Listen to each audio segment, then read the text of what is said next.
Good day and welcome to another 5 minutes in the school lesson. We are still in Unit 2 and Lesson 7.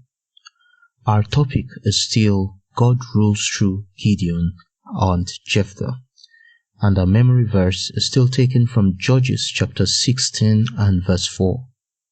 Our objectives as mentioned last week through this lesson will be able to show that God uses anyone, even the weak, and He loves everyone, rejecting none, and it is by His Spirit that He walks through them to fulfill His purpose. Those and other lessons we should be able to discuss from the calls of Gideon and Jephthah.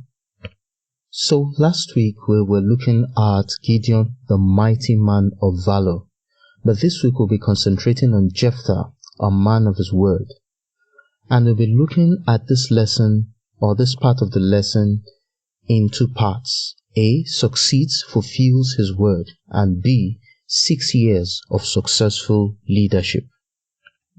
So for the A part, succeeded, fulfilled his vow, we can find that lesson in Judges chapter 11 from verse 1 to 40.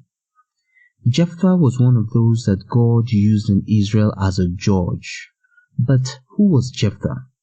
And what was his background? We are told in Judges chapter 11 verse 1 that he was a man of valor, in other words, a warrior. But aside that, he was also a bastard. He was the son of a man called Gilead, and his mother was a harlot. His siblings sent him out of their father's house because of his illegitimate status, so that he would have none of his father's inheritance.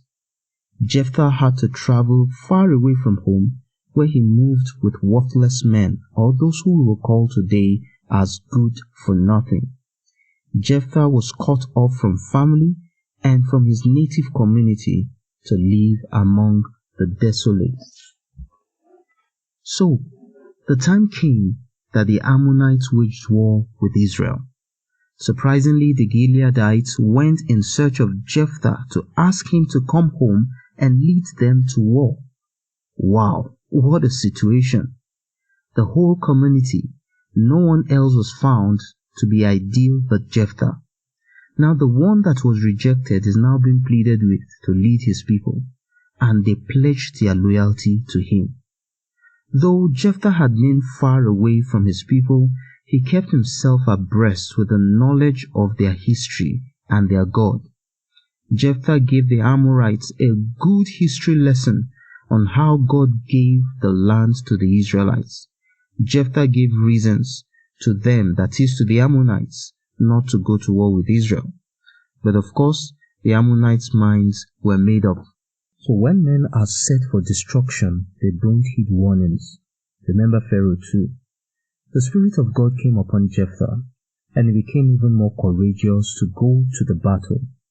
He then made a vow to God to show his appreciation if God would win the battle for him.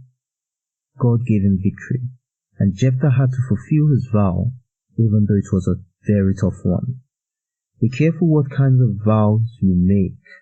Remember that what God requires from you is your life submitted in faithfulness to Him. Jephthah kept his word and gave God his vow. When you give your life to God, stand by your decision and don't let anything hold you back.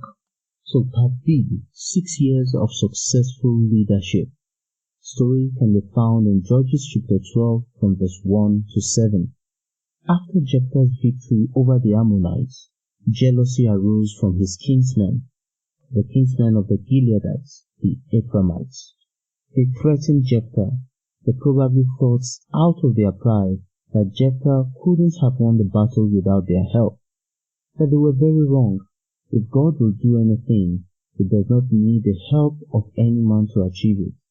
Jephthah attributed his victory to God. The Ephraimites attacked, but Jephthah and his men subdued them. God gave Jephthah the opportunity to lead his people for 6 years. So our lessons learned. 1. God takes the weak and makes them strong.